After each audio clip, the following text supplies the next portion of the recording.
모퉁이의 머릿돌이 되었나니, 이런 제목으로 하나님 말씀을 전하도록 하겠습니다. 예수님께서는 유대주의 종교 권력가들에게 그들이 행한 하나님을 대적하는 어리석고 악한 일들이 무엇인지를 깨닫게 해주시기 위해 한 가지 비유를 들어서 말씀을 하셨습니다. 같은 사건을 기록하고 있는 마태복음 21장에서 22장에는 여기서 하나님이 세 가지 비유를 들어서 말씀하신 것이 기록되어 있는데, 두 아들의 비유와 포도원의 비유, 그리고 혼인잔치의 비유가 그것입니다. 이 세 가지 비유는 모두 유대주의자들의 그릇된 신앙을 질타하기 위해 예수님이 그들에게 말씀하신 것이었습니다. 이 비유들을 통해서 예수 그리스도께서는 새로운 구원의 언약과 은총을 거부하게 되면 반드시 영원한 심판이 있을 뿐이라는 것을 모든 유대주의자들을 향해서 강력하게 경고하신 것을 볼 수 있습니다. 마가복음에는 이 세 가지 비유 중에 포도원의 비유만이 소개되고 있는 것을 볼 수 있습니다. 주님의 이 비유를 통해 우리에게 무엇을 말씀하고자 하셨는지를 오늘은 생각해 보도록 하겠습니다. 1절을 보면, 그리고 그가 그들에게 비유들로 말씀하시기를 시작하셨다. 한 사람이 포도원을 가꾸었다. 그리고 그가 울타리를 둘러쳤다. 그리고 그가 포도즙 틀을 팠다. 그리고 그가 망대를 지었다. 그리고 그가 그것을 농부들에게 세를 놓았다. 그리고 그가 떠났다. 이렇게 기록이 되어 있습니다. 한 주인이 포도원을 조성한 이야기는 이사야 5장 1절에서 7절에 기록된 말씀을 떠올리게 만듭니다. 내가 나의 사랑하는 자를 위하여 노래하되 나의 사랑하는 자의 포도원을 노래하리라. 나의 사랑하는 자에게 포도원이 있으며 심히 기름진 사내로다. 땅을 파서 돌을 제하고 극상품 포도나무를 심었었도다. 그 중에 망대를 세웠고 그 안에 술틀을 팠었도다. 좋은 포도 맺기를 바랐더니 들포도를 맺혔도다. 예루살렘 거민과 유다 사람들이 구하노니 이제 나와 내 포도원 사이에 판단하라. 내가 내 포도원을 위하여 행한 것 외에 무엇을 더할 것이 있었으랴. 내가 좋은 포도 맺기를 기다렸거늘 들포도를 맺힘은 어쩌민고. 이제 내가 내 포도원에 어떻게 행할 것을 너희에게 이르리라. 내가 그 울타리를 걷어 먹힘을 당케 하며 그 담을 헐어 짓밟히게 할 것이요. 내가 그것을 황무케 하리니 다시는 가지를 자름이나 북을 돋우지 못하여 진려와 형극이 날 것이며, 내가 또 구름을 명하여 그 위에 비를 내리지 말라 하리라 하셨으니, 대저 만군의 여호와의 포도원은 이스라엘 족속이요 그의 기뻐하시는 나무는 유다 사람이라. 그들에게 공평을 바라셨더니 도리어 포악이요 그들에게 의로움을 바라셨더니 도리어 부르짖음이었도다.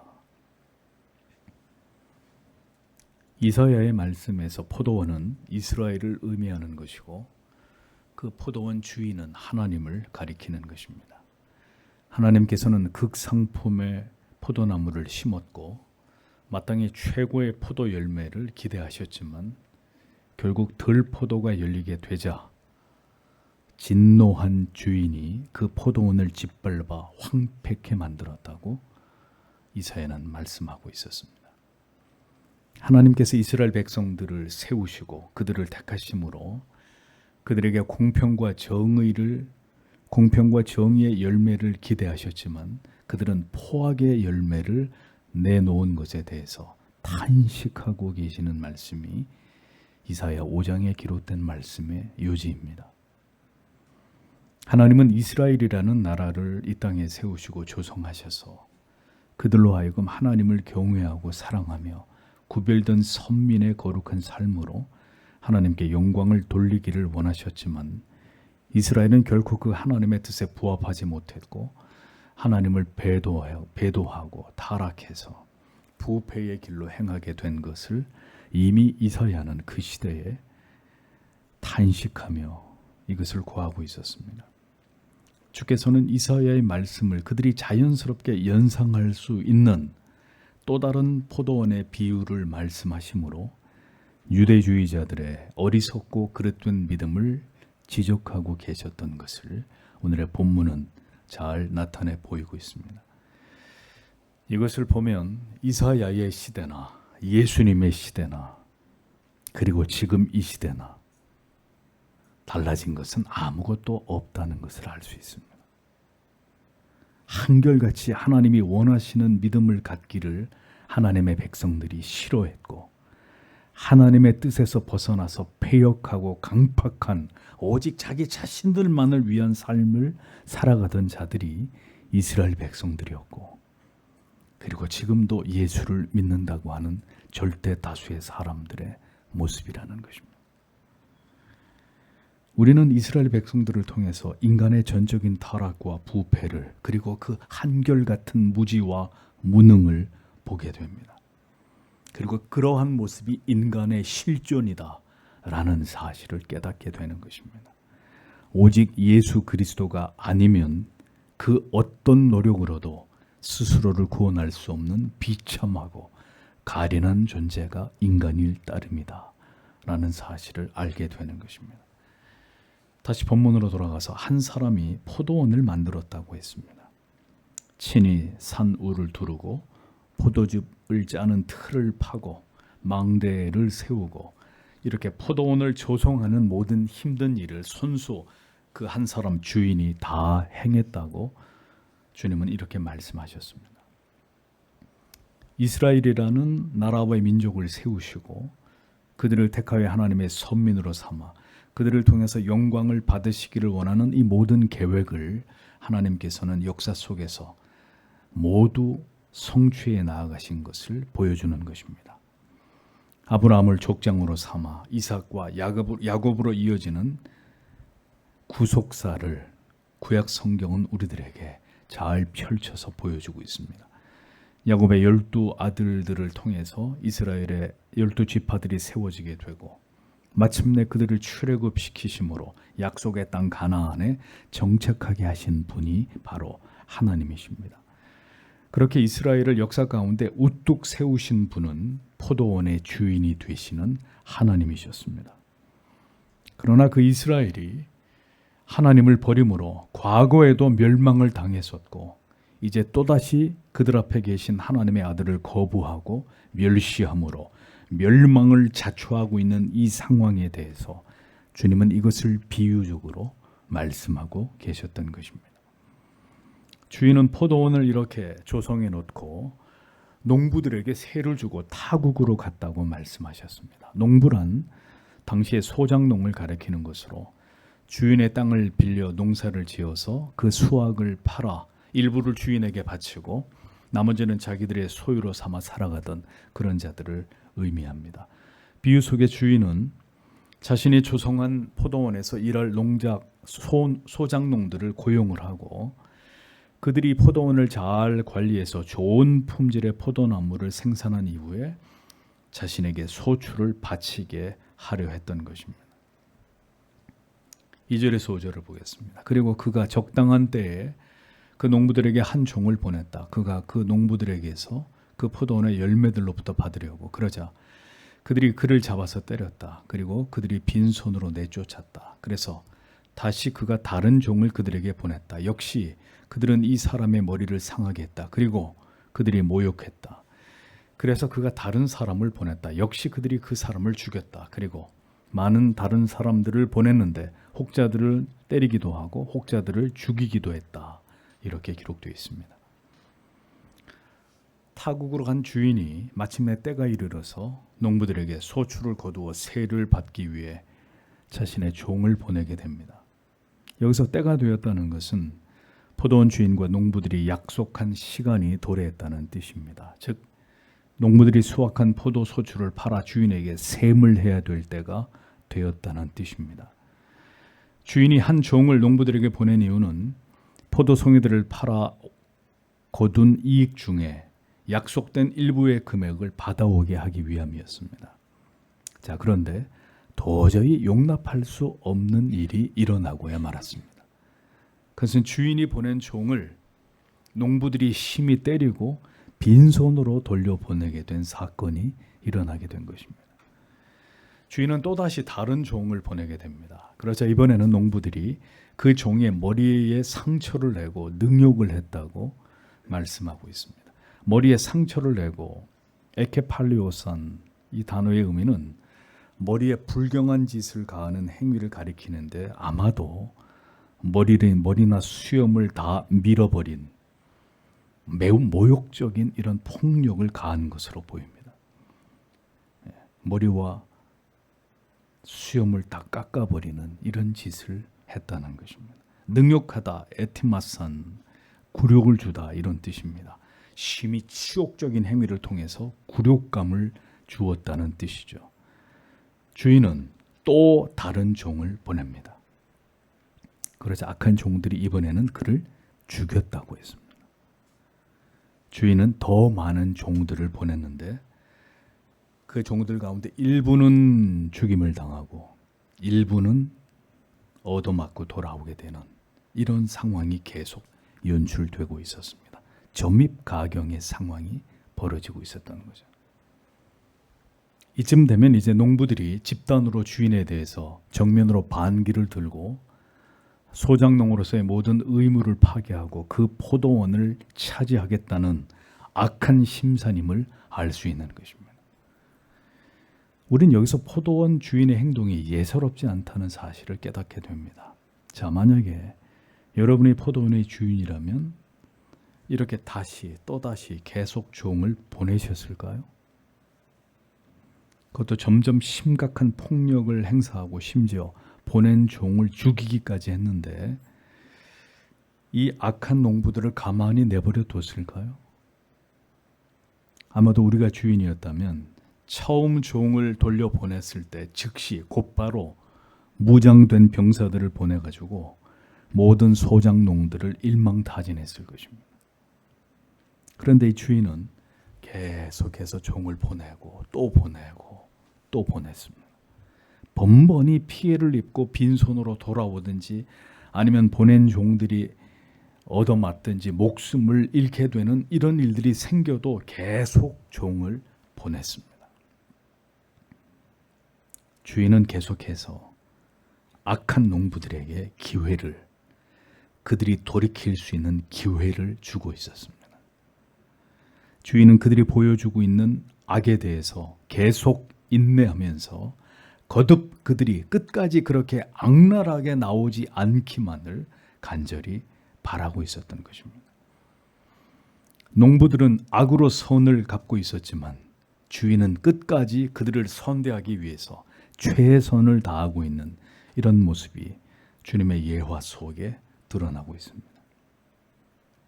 이것이 바로 이스라엘을 향하신 하나님의 마음이시라는 것을 보이고자 하신 것입니다. 6절에서 8절을 보겠습니다. 아직 그는 하나를 사랑하는 아들을 데리고 있었다. 그가 그를 마지막으로 그들에게 보냈다. 그들이 나의 아들을 존경할 것이라고 말하면서 그러나 그 농부들은 서로 이 사람은 상속자라고 말했다.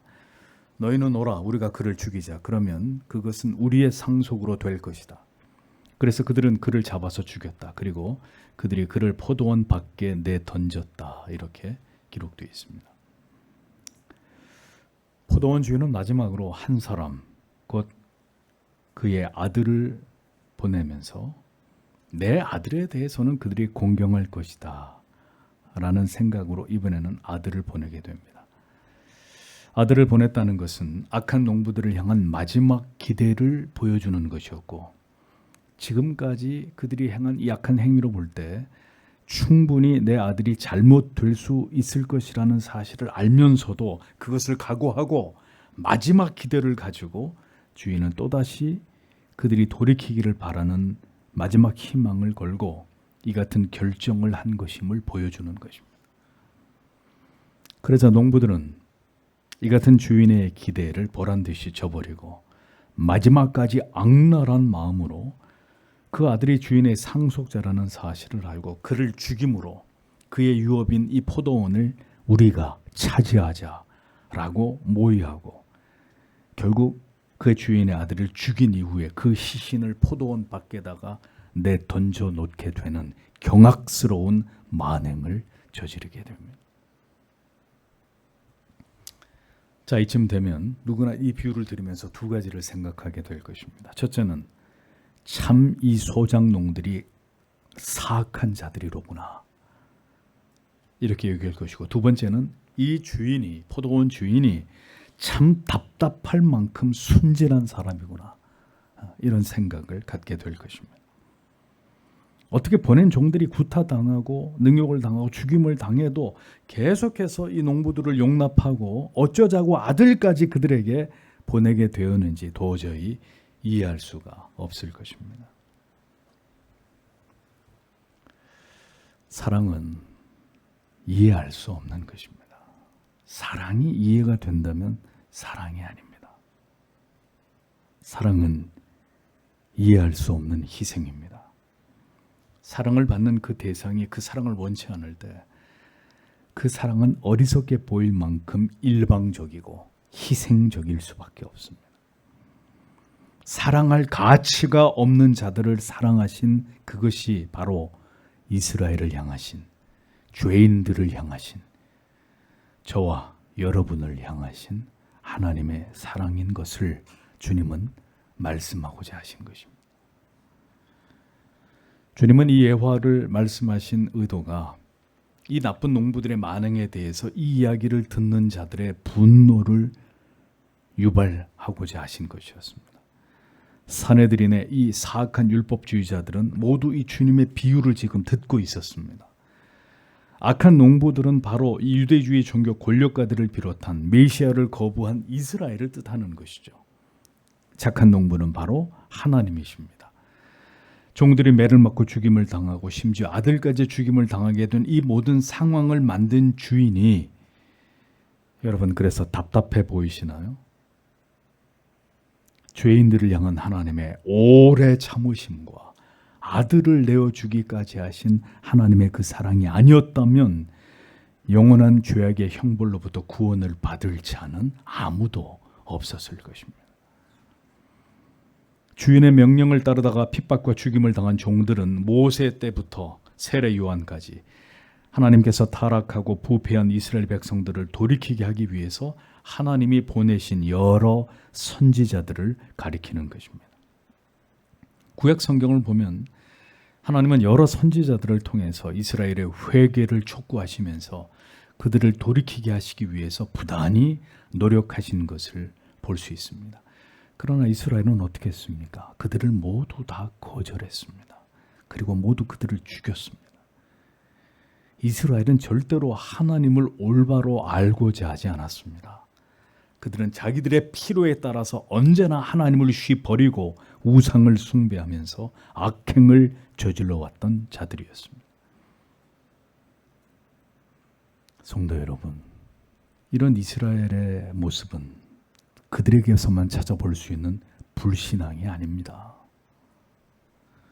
그렇게 긴 시간 동안 복음과 진리를 들어놓고도 여전히 하나님의 율례와 법도와 계명을 멸시하고 불순종하고 오늘도 참된 믿음의 길을 선택하지 않는 모든 자들에게 해당이 되는 것입니다. 선지자들은 하나님의 마음을 가지고 피를 토하듯 죄를 책망하고 회개하고 하나님께 돌아오라고 외쳤습니다. 올바른 믿음의 열매를 맺으라고 호소했습니다. 그러나 그렇게 하나님의 마음을 외친 그들은 모두 이스라엘 백성들을 통해서 죽임을 당해야 했습니다. 이사야는 거꾸로 매달린 채로 다리 사이로 톱에 켜서 죽임을 당했습니다. 예레미야와 스가랴는 돌에 쳐 죽임을 당했습니다. 구약의 여러 선지자들이 이렇게 모두 순교를 했습니다. 구약의 마지막 선지자였던 세례 요한은 참수를 당해야 했습니다. 신약 시대로 접어들면서 집사 스데반은 돌에 맞아 최초로 순교한 자가 되었고, 예수님의 제자들도 요한을 제외하면 모두 다 순교를 당했습니다. 사도 바울도 역시 참수를 당했죠. 지금도 사람들을 즐겁게 하고 감동을 전하는 죄에 대해서 일체 이야기하지 않는 목회자들은 인기가 있지만 바른 진리와 딱딱한 교리를 전하면서 오직 바른 믿음과 구원의 길로 영혼들을 이끌기 위해서 죄를 책망하는 목회자들은 여전히 고난을 당하고 있습니다. 이런저런 오해를 사게 되고 사람들의 외면과 무시를 당하기 일쑤입니다. 그때나 지금이나 많은 사람들은 바른 진리와 올바른 믿음으로 이끌기 위해 죄를 지적하고 돌이킬 것을 촉구하는 이런 말씀들을 결코 좋아하지 않는단 말입니다. 하나님의 선민 이스라엘은 하나님께 좋은 열매를 맺었어야 했습니다. 그들은 오늘의 이스라엘이 있게 하신 그 하나님을 기쁘시게 하는 자들이 되었어야 했습니다. 그러나 에덴 동산의 하와와 아담이 하나님을 배신했듯이 이스라엘은 하나님을 배신했고 언제나 우상을 숭배하며 안식일을 범하고 음란했고 탐욕적이고 악하기 이를 데 없었습니다. 하나님의 사랑과 은혜에 대해서 언제나 이스라엘은 배은망덕한 죄악으로 보답했고 하나님을 멀리 떠나 악행을 일삼는 자들이었습니다. 극상품의 포도 열매를 기대하셨지만 그들은 항상 먹지 못하는 들포도만을 생산해냈던 어리석고 추악한 민족이었습니다. 하나님은 오래 참으시는 아버지십니다. 우리가 상상할 수 없을 만큼 오래 참으시면서 인내하시는 분이십니다. 그 인내의 시간 동안 하나님은 계속해서 하나님의 마음을 품은 종들을 보내십니다. 하나님의 말씀을 보내시고 가감없이 그 하나님의 마음을 외치게 만드셨습니다. 그 하나님의 마음을 가지고 하나님의 종들은 이스라엘의 죄악을 통렬하게 지적하며 돌이켜 회개함으로 살 길을 찾으라고 호소하고 또 외쳤습니다. 그러나 어리석은 이스라엘 백성들은 죄를 지적하는 참된 선지자들을 항상 외면하고 언제나 축복과 평안과 번영을 약속하는 거짓 선지자들의 말에 미혹돼서 하나님의 경고를 항상 멸시하고 부정했습니다. 그래서 그 결과는 뭐였습니까? 모든 것이 다 불타버리는 멸망이었습니다. 선민 이스라엘도 멸망시키신 하나님이 이방의 나라들의 하나님을 향한 오랜 시간 동안의 폐역과 강팍과 불순종에 대해서는 어떻게 하실까요? 로마서 11장 21절에 이렇게 경고하고 있습니다. 하나님이 원가지들도 아끼지 아니하셨은즉 너도, 여기서 말하는 너란 모든 이방인들을 가리키는 것입니다. 너도 아끼지 아니하시리라. 돌이키지 않으면 결국은 모두 멸망을 당하게 되는 것은 성경이 엄히 경고하고 있는 지엄한 진리입니다. 이어지는 9절에서 11절을 보겠습니다. 포도원의 주인이 어떻게 행하겠느냐? 그가 올 것이다. 그래서 그가 그 농부들을 멸할 것이다. 그리고 그는 그 포도원을 다른 사람에게 줄 것이다. 너희는 성경으로 이것을 읽지 않았느냐? 건축하는 자들이 버린 돌을 이것이 모퉁이의 머릿돌로 되었다. 이것이 주께로부터 이루어졌다. 그리고 그것은 우리의 눈에 기이하다라고 기록이 되어 있습니다. 예수님은 이러한 상황에서 포도원 주인이 어떻게 하겠는지를 물어보셨습니다. 자, 포도원 주인이 이제 어떻게 하겠느냐? 자, 너희들의 생각은 어떠냐라고 물어보신 것입니다. 주님은 이렇게 이 예화를 통해서 지금 의도적으로 사내들인의 권력가들의 분노를 자극하고 계셨던 거예요. 마태복음 21장 41절에는 이들이 예수님의 이 질문에 대해서 어떻게 대답했는지가 기록이 되어 있는데 저희가 말하되 이 악한 자들을 진멸하고 포도원은 제때의 실과를 바칠 만한 다른 농부들에게 새로 줄지니라 라고 그들이 예수님께 대답을 했다는 겁니다. 그들은 지금 흥분했습니다. 저 농부들을 싹 다 죽여버리고 포도원은 성실하게 소작료를 납부할 다른 착한 농부들에게 주는 것이 맞다고 이렇게 그들이 예수님께 대답을 했던 것입니다. 그들은 주님의 이 비유 속의 함정에 완전히 걸려든 것입니다.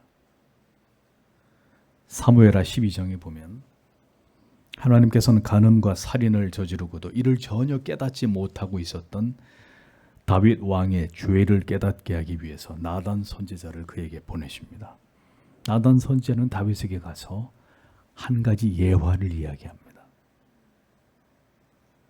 왕이시여, 양과 염소를 많이 가진 부자가 암양 새끼 한 마리뿐인 가난한 사람의 그 양을 자기에게 찾아온 집에 손님에게 대접하기 위해서 그 가난한 자의 유일한 새끼 암양을 잡아다가 주인의 집에 손님에게 대접을 했습니다. 왕 같으면 어떻게 하시겠습니까? 나단 선지자가 말한 이 예화를 들은 다윗 왕이 극대노하면서 그 악한 일을 행한 자는 반드시 죽여야 된다. 흥분을 해서 이렇게 대답을 했습니다. 그러자 나단 선지자는 다윗 왕에게 당신이 바로 그 사람이요, 이렇게 직격탄을 날립니다. 당신이 바로 그 사람이요. 나단의 예화는 다윗을 분노하게 만들기 위함이었고, 이를 통해서 다윗이 행한 그 사악한 일들이 지극히 하나님을 진노하게 만든 죄였다는 사실을 깨닫게 한 것을 볼 수 있습니다. 주님의 비유 역시 동일했습니다. 주님께서는 이 비유를 통해서 그 간악한 농부들이 누구를 지칭하는지를 분노한 당사자들이 깊이 찔리게 되고 깨닫게 되기를 원하셨고, 결과적으로 주님의 그 의도대로 이루어진 것을 성경은 보여주고 있습니다. 사람들은 자기들의 행한 악에 대해서는 대수롭지 않게 이것을 주관적으로 해석하고 합리화해 버립니다. 그러니까 자기의 과오는 크게 문제 삼지를 않습니다. 그러나 남이 행한 악에 대해서는 아주 객관적이고 과도하게 이것에 대해서 비판하는 경향이 있습니다. 자, 그렇게 비난함으로써 마치 자기들은 더 대단히 정의로운 듯이 그렇게 흥분하면서 단죄하고 정죄하는 것을 좋아합니다. 저런 인간들 좀 보라고. 이것이 인간이 자기 스스로를 볼 줄 모르는 사악한 죄성이라는 것입니다. 그것을 깨닫게 하기 위해서 예화를 통해서 그것을 지적하고 깨닫게 하는 방법을 주님이 보여주고 계셨던 것입니다. 사도행전 7장에서 집사 스데반은 긴 설교를 통해서 복음을 전하고 있었습니다. 그러나 그는 그의 설교의 말미에서 담대하게 유대인들이 저지른 죄를 선포합니다. 51절에서 53절에 보면 목이 곧고 마음과 귀에 할례를 받지 못한 사람들아, 너희가 항상 성령을 거스려 너희 조상과 같이 너희도 하는도다. 너희 조상들은 선지자 중에 누구를 핍박지 아니하였느냐?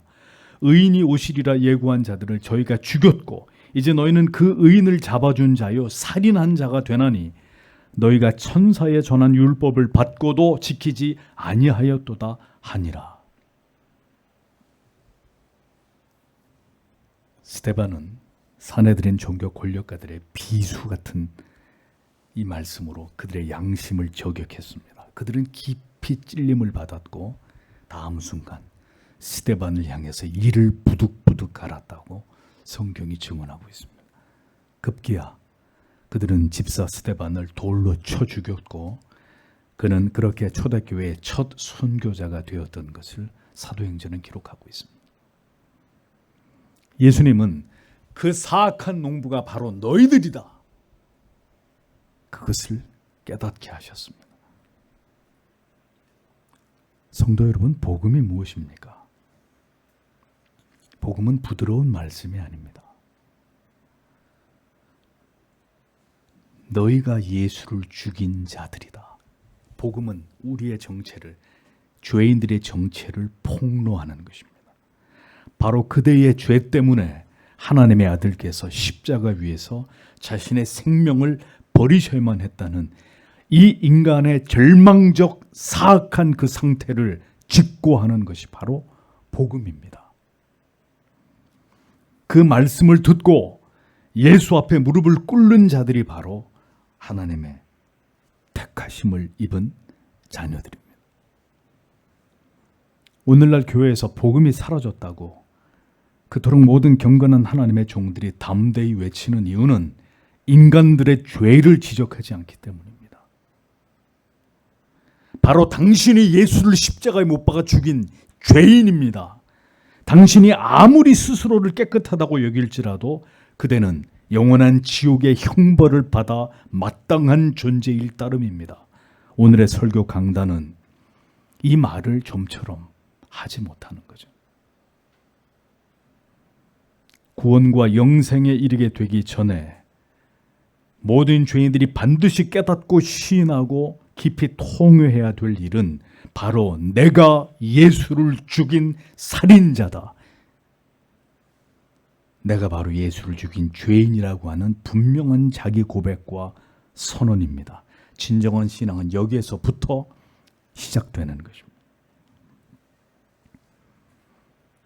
내가 하나님의 아들을 십자가에 못 박은 장본인이라는 것을 인정함으로 지극히 그 사랑과 은혜 앞에 낮아짐에서부터 구원에 이르는 믿음은 시작되는 것입니다. 여러분은 그 고백을 간직하고 계십니까? 여러분에게 진실된 이 고백이 있었습니까? 거듭난 자라면 결코 교만하고 이기적이고 여전히 자기 자신을 자랑하는, 자기가 삶의 중심이 되는 삶을 살아가는 일이 가능할 수 없습니다. 그것이 얼마나 하나님 앞에 부끄럽고 수치스러운 모습인지를 성령이 그의 양심을 통해서 계속해서 깨닫게 해주시기 때문에 그렇게 모순된 삶을 살아갈 수가 없습니다. 주님은 시편 118편 22절 23절을 인용하셨습니다. 건축자의 버린 돌이 집 모퉁이의 머릿돌이 되었나니 이는 여호와의 행하신 것이요 우리의 눈에 기이한 바로다. 주님은 이 말씀을 통해서 그들이 구약 성경에 정통하다고 하면서도 메시아에 대해서 예언된 이 기록조차 전혀 알지 못하는 무지함에 대해서 꼬집고 계셨습니다. 뭐라고 했죠? 읽어보지도 못하였느냐? 너희는 이런 말씀이 기록된 것을 읽어보지도 못했단 말이냐? 이 까막눈들아.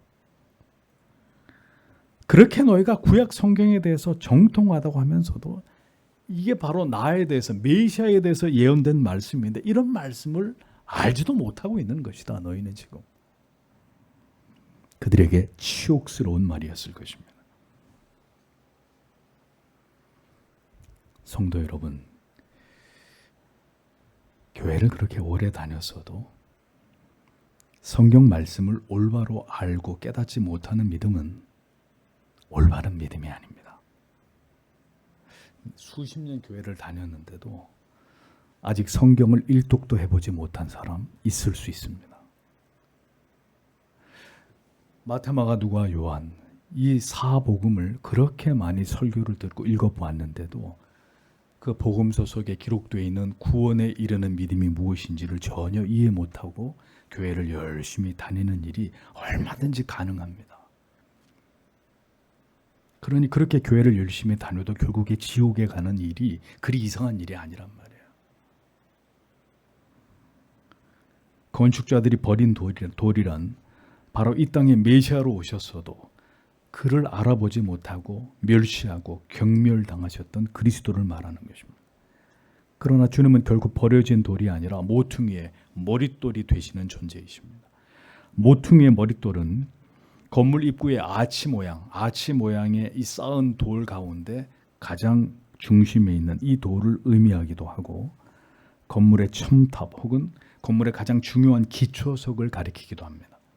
건물의 구조적 균형의 문제에 있어서 절대로 빠져서는 없어서는 안 되는 아주 중요한 돌을 가리키는 것입니다. 건축자들은 유대주의 종교 지도자들을 가리키는데 그들이 버린 예수 그리스도께서는 그러나 죄인을 구원하시는 위대한 구속의 역사에 있어서 가장 핵심적인 중추적인 역할을 감당하실 메시아가 되신다는 것을 주님은 그들 앞에서 이 예화를 통해서 깨닫게 하고 계셨던 것입니다.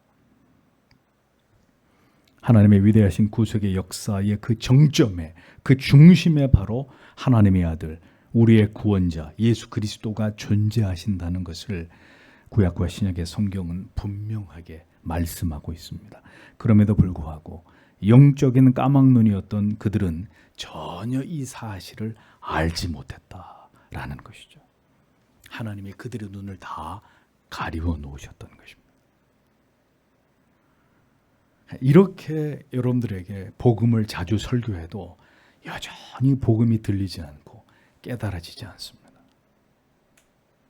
하나님이 여러분들의 마음을 막아 놓으셨기 때문입니다. 자, 그럼 어떻게 해야 될까요? 하나님, 부디 이 소망 없는 죄인에게 이 복음의 진리가 깨달아지도록,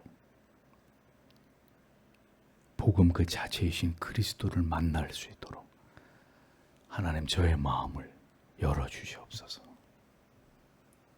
기도하셔야 되는 거죠. 비유 속의 주인의 아들은 악한 농부들에게 죽임을 당하는 것으로 끝이 나지만 예수님은 다시 부활하심으로 살아나셔서 위대한 하나님의 구속 역사 속에 가장 중요한 모퉁이 돌이 되십니다.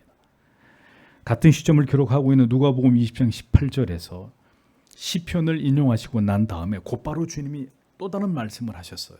마가복음에 나오지 않는데 무슨 말씀을 하셨느냐. 누가복음에는 무릇 이 돌 위에 떨어지는 자는 깨어지겠고 이 돌이 사람 위에 떨어지면 저로 가루를 만들어 흩으리라 하시니라. 이렇게 말씀하셨습니다.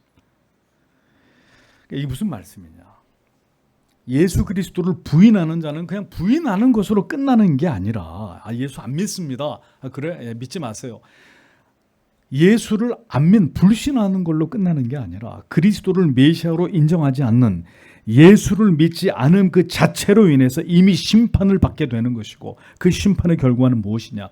가루가 되어서 흩어져 버리듯이 영원한 멸망에 이르게 됨을 주님은 강력하게 경고하고 계셨던 것을 보여줍니다. 즉 예수를 죽이고자 하는 어리석은 유대주의 종교 지도자들에게도 지엄하신 하나님의 심판이 임하게 된다는 것을 주님은 거침없이 그들에게 말씀하셨던 것입니다. 이 돌 위에 떨어지는 자는 깨어진다. 이 돌이 사람 위에 떨어지면 가루가 된다. 이 예수 그리스도를 믿지 않는 자 모두가 다 지옥의 영벌에 떨어지게 될 것이다.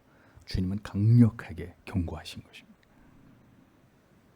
주님이 이 세상에 다시 오실 때는 모든 믿지 않는 자들이 산산이 깨뜨려지게 되는, 주님은 심판의 돌로 재림의 주로 다시 오시게 될 것입니다. 모퉁이 돌로서의 예수 그리스도, 그 위에 우리는 지금 지어져 가고 있는 것입니다. 우리의 신앙의 주춧돌은 오직 예수 그리스도이십니다. 그 돌 위에 우리는 모두 결합되어져 있고 세워져 가고 있는 그리스도의 몸인 것이죠. 그러므로 성도 여러분, 다시 말씀드립니다. 예수 그리스도의 참된 복음으로부터 떠나거나 이탈하지 마십시오. 참된 구원을 절대로 등한히 여기지 마십시오. 예사로 주일 예배를 그렇게 빠지고 하나님의 진리의 말씀을 배우는 것을 가볍게 여기지 마십시오. 부디 진리에 등지는 자들이 되어서는 안 됩니다. 하나님의 율법과 계명을 함부로 어기는 불순종하는 자들이 되지 마십시오. 예수를 버려두고 떠나는 자들은 버려진 자들입니다. 참 진리를 듣고도 이에서 떠나가는 자들, 가장 불쌍한 자들입니다. 그리스도 밖에는 절대 구원이 존재하지 않습니다. 마태복음 23장 29절에서 39절을 보십시오. 주님은 작심을 하시고 이 사내들인의 어용 종교 권력자들에게 강력하게 일갈하신 내용이 여기에 기록이 되어 있습니다. 화 있을진저, 이렇게 시작합니다. 화 있을진저 외식하는 서기관들과 바리새인들이여, 너희는 선지자들의 무덤을 쌓고 의인들의 비석을 꾸미며 가로되, 만일 우리가 조상 때 있었다면 우리는 저희가 선지자의 피를 흘리는데 참여하지 아니하였으리라 하니, 그러면 너희가 선지자를 죽인 자의 자손됨을 스스로 증거함이로다. 너희가 너희 조상의 양을 채우라. 뱀들아, 독사의 새끼들아, 너희가 어떻게 지옥의 판결을 피하겠느냐. 그러므로 내가 너희에게 선지자들과 지혜 있는 자들과 서기관들을 보내매 너희가 그 중에서 더러는 죽이고 십자가에 못 박고 그 중에 더러는 너희 회당에서 채찍질하고 이 동네 저 동네로 구박하리라. 그러므로 의인 아벨의 피로부터 성전과 제단 사이에서 너희가 죽인 바라기아의 아들 사가랴의 피까지 땅 위에서 흘린 의로운 피가 다 너희에게 돌아가리라. 내가 진실로 너희에게 이르노니 이것이 다 이 세대에게 돌아가리라.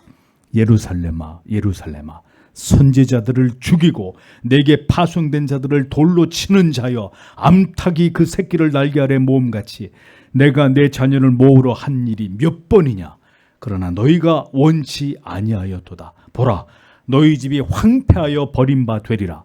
내가 너희에게 이르노니 이제부터 너희는 찬송하리로다. 주의 이름으로 오시는 이여 할 때까지 나를 보지 못하리라 하시니라. 주님은 유대주의 종교 지도자들, 유대주의자들에게 최후 통첩을 하셨습니다. 가장 나를 세워서 이 독사의 새끼들아, 이렇게까지 말씀하시면서 그들이 무엇을 잘못하는지에 대해서 조목조목 주님은 마지막으로 이것이 너희의 죄라는 사실을 그들에게 분명하게 알려주셨습니다. 예수님께서는 이스라엘이 그동안 하나님과 하나님께서 보내신 모든 자들을 박해온 모든 사실에 대해서 이토록 직설적으로 그 모든 것을 말씀하시면서 이제 그 대가를 마치는 너희가 지불하게 될 터인데 너희는 모두 다 멸망을 당하게 될 것이다. 비통한 마음으로 이스라엘의 최후에 대해서 주님은 말씀하셨습니다. 복음을 박해한 민족과 나라는, 그리고 그 개인은 결국 망하게 되어 있습니다. 중국이나 북한 같은 나라가, 그리고 무슬림이 지배하는 나라들, 자 여러분 보십시오. 그런 나라들 중에 흥한 나라가 있으면 말씀해 보십시오. 그들이 그렇게 못 사는 이유는 여전히 그들이 신자와 교회를 핍박하고 죽이는 일들을 서슴지 않고 있기 때문입니다. 어느 나라, 어느 민족, 어느 지도자든 간에 하나님의 교회와 신자를 핍박한다. 반드시 하나님이 그들을 멸하십니다.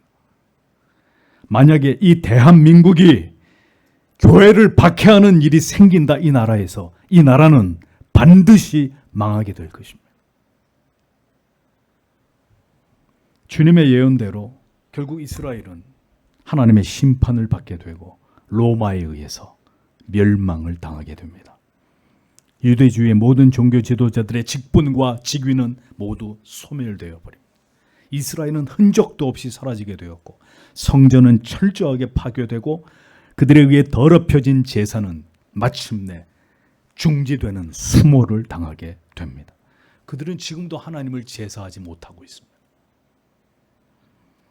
이 모든 것이 하나님을 알고도 하나님을 영화롭게 하지 않고 이 땅에 오신 하나님의 아들을 죽인 그 대가였습니다. 주께서 사랑하시는 성도 여러분, 교회만 다니는 것은 신앙이 아닙니다. 여러분의 영혼을 절대로 구원에 이르게 할 수 없습니다. 회심의 은총을 경험하시고 이후 진지하게 모든 열정을 다해서 하나님을 배우고 알아가면서 하나님을 진실되게 경외하고 사랑해야 합니다. 그것 때문에 세상과 피 흘리도록 싸우는 일을 그리스도인이 감당해야 합니다. 그가 하나님의 자녀입니다. 하나님의 법과 계명을 지키면서 하나님을 올바로 예배하는 참된 예배자의 삶을 살아가는 그리스도인이 되어야 합니다. 유대교는 결국 멸망했습니다. 그들의 신앙은 멈추어 버렸습니다. 그들의 성전은 여전히 존재하지 않은 채로 성전이 있었던 자리에는 참남하게도 모스크가 세워져 있습니다. 하나님께서는 그들의 위선적이고 가식적인 모든 거짓 신앙에 대해서 오래오래 참으시고 또 참으시고 또 참으시다가 그들을 일거에 다 멸망시켜 버리신 겁니다. 그들의 신앙을 총체적으로 지금까지 거부하고 계시는 것입니다. 같은 시점을 기록하고 있는 마태복음 22장 43절에 주님이 말씀하신 것이 기록되어 있습니다. 그러므로 내가 너희에게 이르노니 하나님의 나라를 너희는 빼앗기고 그 나라에 열매 맺는 백성이 받으리라. 주님이 예언하셨습니다. 유대주의는 무너지게 되었고 이제 예수 그리스도의 복음은 모든 세계의 하나님의 택하신 이방인들에게 전해지게 되었습니다. 자, 여러분들이 잘 아시는 바대로 성경이 기록된 이후에 교회 역사 속에 등장했던 가장 훌륭한 경건한 그리스도인들은 모두 이방인들이었습니다. 아우구스티누스나 루터나 칼빈을 비롯한 수많은 개혁가들과 청교도들, 그들 중에 유대인이 있습니까? 위대한 신학자요 설교자요 목회자들은 이스라엘이 아니라 모두 이방의 나라들에서 배출되었습니다. 유대 지도자들의 직분, 직함 모두 다 사라져버리게 되었고 신약시대 이후 이제 교회는 다른 이름의 직분들이 세워지게 되었습니다. 진리 수호자로서의 사도직과 성경 교사의 직분이 만들어지고 더 나아가 목사, 장로, 집사의 직분이 교회 안에 세워지게 됩니다. 성령이 오셔서 사도를 통해 복음이 전파되게 하시고 목사를 통해서 진리가 선포되고 가르쳐지도록 섭리하셨습니다.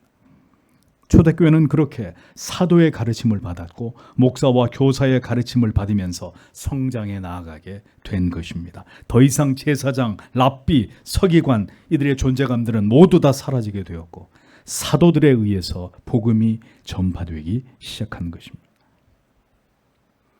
초대교회에서 사도들이 그토록 핍박을 받은 것은 여전히 잔존하고 있었던 유대주의자들, 그들이 자기들의 기득권을 끝까지 빼앗기지 않기 위해서 끊임없이 사도들을 핍박하고 회방하고 괴롭혔기 때문입니다. 마지막으로 12절을 보겠습니다. 그래서 그들은 그를 잡기 원했다. 그런데 그들의 무리를 두려워했다. 왜냐하면 그가 자기를 향해 그 비유를 말했다는 것을 알았기 때문이다. 그래서 그들이 그를 버려두고 가버렸다라고 기록되어 있습니다. 시편의 예언을 인용하신 주님의 말씀을 듣고 나서 유대주의 종교 권력가들은 비로소 예화 속의 악한 농부들이 바로 우리를 지금 지칭하고 있는 것이다 라는 것을 알게 되었습니다. 그들은 분개했고 예수 그리스도를 잡아가려고 했지만 그들은 예수를 비호하고 옹호하는 무리들을 두려워했고 이내 포기하고 예수님을 버려두고 일단 그 자리를 떠나게 되었다고 성경은 기록하고 있습니다. 주님께서는 이 예화를 통해서 이렇게 메시아를 눈앞에 보고도 그를 멸시하고 죽이고자 하던 어리석은 유대주의 권력가들과 그들에 의해서 영적으로 눈이 먼 상태에 있었던 이스라엘의 멸망을 예언하신 것입니다.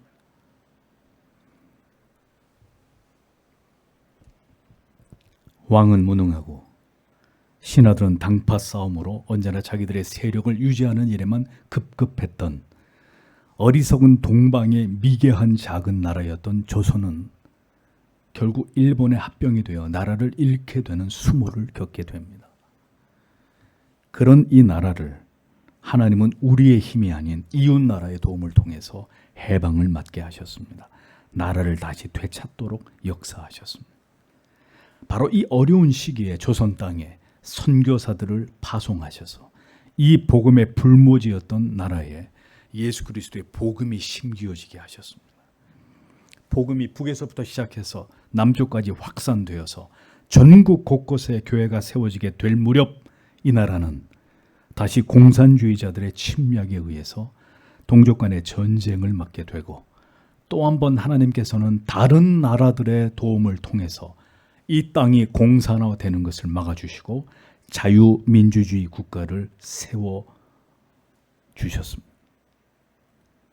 하나님께서는 동방의 이 작은 나라를 그렇게 보존해 주시고 성장시키시고 발전시키셨고 교회 역시 세계 교회사 어디에도 그 유래를 찾아볼 수 없을 만큼 한국교회는 급격히 성장하게 되었고 한국은 전 세계의 선교사들을 파송해서 복음을 전파하는 동방의 예루살렘이라는 칭호까지 얻었던 나라가 되었습니다.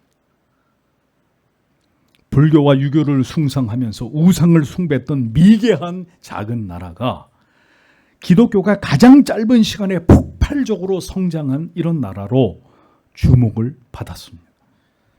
대한민국은 기독교가 일으킨 나라라고 해도 과언이 아닐 만큼 한국교회는 이 나라 근대화에 지대한 기여를 했습니다. 하나님께서는 극상품의 포도나무가 맺히기를 바라시며 그렇게 이 작은 나라에 복음의 씨앗을 심으신 것입니다.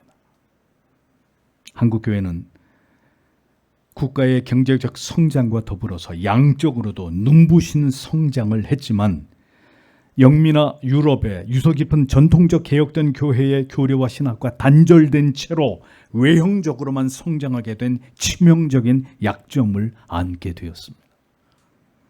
그 결과는 언제나 저급한 신학과 신앙의 유행에 따라서 교회가 요동치고 흔들리고 중심을 잃어버리기 십상이었고, 이제 그 결과는 참된 교리와 신학의 진공 상태 속에서 온갖 불건전한 교회 성장 프로그램의 그 유행이 휩쓸고 지나간 이후에 이제는 점점 심각하게 몰락해 가고 있는 앙상한 뼈대만을 남겨놓은 형국이 되어버렸습니다. 교회는 나아가야 될 길을 잃어버렸고 역사 속에 교회가 서 있는 좌표를 망각하게 되었습니다. 우리는 지금 어떤 열매를 맺고 있으며 이 포도원의 주인에게 무엇으로 보답하고 있는지를 심각하게 돌아보지 않으면 안 되는 상황에 직면했습니다.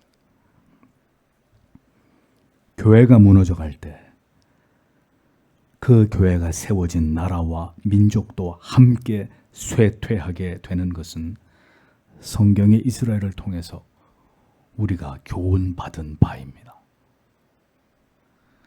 우리는 지금 그렇게 하나님이 원하시는 신앙의 모습에서 너무도 멀리 떨어진 채로 누구도 먹을 수 없는 들포도 열매를 맺고 있는 것은 아닐까요? 지금 이 나라의 상황을 한번 보십시오. 하나님께서 이렇게 세우신 이 작은 나라가 이렇게 이제는 하나님을 참된 복음과 진리를 버림으로 점점 더 몰락의 길로 가속도를 내고 있는 이런 상황을 우리는 매일매일 보고 있습니다. 다시 마음을 추스리고 예수 그리스도를 통해서 복음의 참된 의미를 그리스도인들이 새롭게 깨달아야 합니다. 그리고 그 진리가 말씀하고 있는 참된 믿음을 회복해야 합니다. 무엇이 진정으로 구원에 이르는 믿음인지를 올바로 이해하고 구원에 합당한 열매를 맺어 나아가야 합니다. 나무가 잘못되면 열매가 잘못되기 마련입니다. 나무가 잘못되었다는 것은 뿌리가 잘못된 것이고 뿌리가 잘못되었다는 것은 그 토양이 잘못되었기 때문입니다. 우리 영혼이 진정으로 예수 그리스도에게 뿌리 내리고 있다면 우리는 마땅히 주님을 닮아가야 합니다. 어떤 핍박과 불이익과 환란이 있어도 결연히 뜻을 세우고 주님이 우리에게 말씀하신 그 좁은 길로 걸어가야 합니다. 주님의 교회는 더 복음을 귀하게 여기고 진리로부터 벗어남이 없도록 가르쳐야 될 것입니다. 교리를 배우고 그 가르침을 따라서 하나님을 예배하고 찬송하고 기도하고 복음에 부끄럽지 않은 그리스도인의 삶을 살아가야 될 것입니다. 우리는 날마다 우리의 죄를 아파해야 되고 돌이켜 회개하고 주께서 우리를 깨뜨려 주시고 변화시켜 나아가 주시기를 간구해야 될 것입니다. 그것을 향해 나아가지 못한다면 오늘에 남아있는 이 한국의 교회들이 이 시대적 하나님이 우리에게 요구하시는 이 사명을, 이 지표를 향해서 만약에 나아가지 못할 것 같으면 여기서 한국 교회와 이 나라는 마지막을 맞이하게 될 것입니다. 우리는 복음의 가치, 진리의 위대함을 지켜나가고 오직 예수 그리스도만을 높이는 삶을 살아가야 합니다. 성도 여러분, 회중 여러분, 이 목사가 여러분들에게 다시 말씀드립니다. 부디 주님을 깊이 만나십시오. 교회만 출입하고 있을 뿐인 때와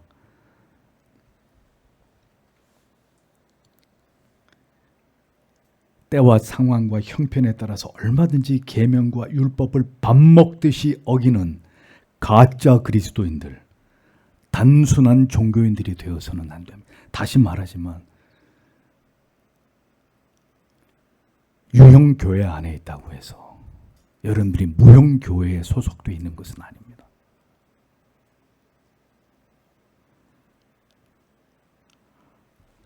내가 교회를 다니고 있다고 해서 그리스도 예수에게 속한, 그리스도 예수의 그 영혼이 뿌리 박혀 있는 구원받는 신자라고 생각해서는 안 됩니다. 우리의 삶에 열매가 있어야 합니다. 예수 그리스도의 사람인 분명한 증거가 있어야 합니다. 지금보다 더 진실되게, 더 하나님을 사랑하고 더 열렬히 하나님의 말씀을 배우고 깨달아 그리스도의 믿음의 장성한 분량에 이르기까지 성숙해 나아가는 성도들이 되셔야 합니다. 그렇게 예수를 믿고 지옥에 간 사람은 아무도 없습니다. 신앙이 그릇되어 여전히 하나님의 주변에, 교회의 주변에는 있으나 그리스도 안으로 들어오지 못하게 되면 그는 결코 구원과 영생에 이를 수 없습니다. 회심을 하지 않은 신앙은 여러 모순되고 기형적인 신앙의 모습으로 그 정체를 드러내게 되어 있고, 끝내 진지하고 겸비한 마음으로 돌이켜 회개함으로 그리스도를 찾지 않게 되면 그 영혼은 결국 멸망에 이를 수밖에 없음을 잊지 마십시오. 아직 복음이 여러분들의 귀에 들려지고 이 분명한 진리가 여러분의 마음에 문을 두드릴 때 반응하십시오. 간절히 주님을 찾으십시오. 긍휼히 여겨 주심을 구하면서 참 믿음을 나에게 주시기를 그리스도께 간구하시는 자들이 되십시오. 주님이 이 자리에 있는 모든 분들에게 부디 구원에 이를 수 있는 참된 믿음을 주시기를, 회심을 통해서 그리스도를 구주로 믿는 생애적인 감격과 은혜를 부어주시기를 오늘도 우리는 간절히 소망해야 합니다. 아직 예수를 믿지 않은 우리의 가족들, 그 영혼들을 가슴에 끌어안고 예수여 부디 내 아버지를, 내 어머니를, 내 자식들을 불쌍히 여겨 주시옵소서. 아직 우리에게 시간이 남아있을 때 더 간절히 우리의 구원을 위해 하나님 앞에 부르짖어야 합니다. 이스라엘은 그 모든 시간들을 다 잃어버렸습니다. 우리라고 예외일 것이라고 생각하지 마십시오. 성경의 진리는 절대로 그렇게 말씀하고 있지 않습니다.